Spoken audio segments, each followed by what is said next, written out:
Là, je suis dans le dernier appartement que je viens de meubler ici à Miami pour mon business Airbnb.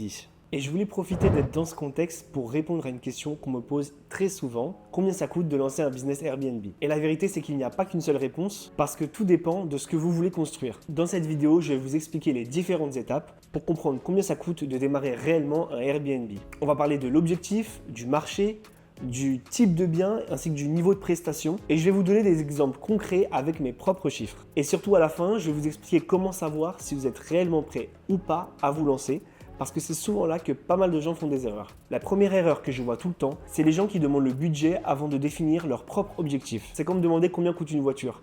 Entre acheter une Clio ou une Ferrari, ça n'a vraiment rien à voir. Dans le business Airbnb, c'est exactement pareil.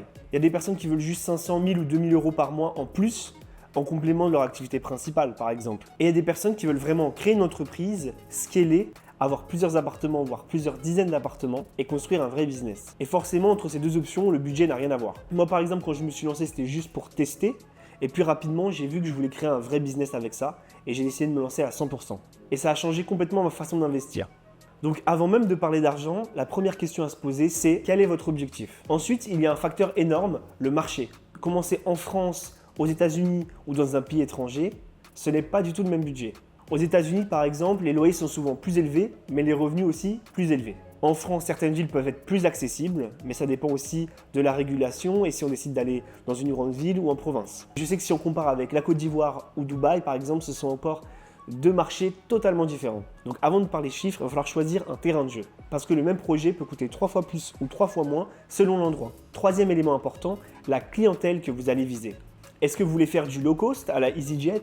Est-ce que vous voulez faire du milieu de gamme, un peu pour tout le monde? Ou est-ce que vous visez une clientèle de luxe haut de gamme? Le niveau de prestation modifie énormément le budget. Le mobilier, la décoration, les équipements, tout ça peut doubler ou tripler votre budget. Et la taille du logement compte aussi. Si vous prenez un studio, un appartement, une chambre, deux chambres, trois chambres ou bien même une maison, une villa par exemple, là encore ça n'a rien à voir. Et c'est là qu'on arrive à la question que vous attendez tous, à savoir les chiffres. Pour vous donner des exemples concrets, j'ai déjà démarré ici des studios aux États-Unis avec un budget global comprenant les cautions, premier mois de loyer et ameublement à autour de 5 000 $, avec un très bon deal et en optimisant au maximum. C'est d'ailleurs à peu près le prix que j'ai payé dans cet appartement-là, donc on est sur du milieu de gamme.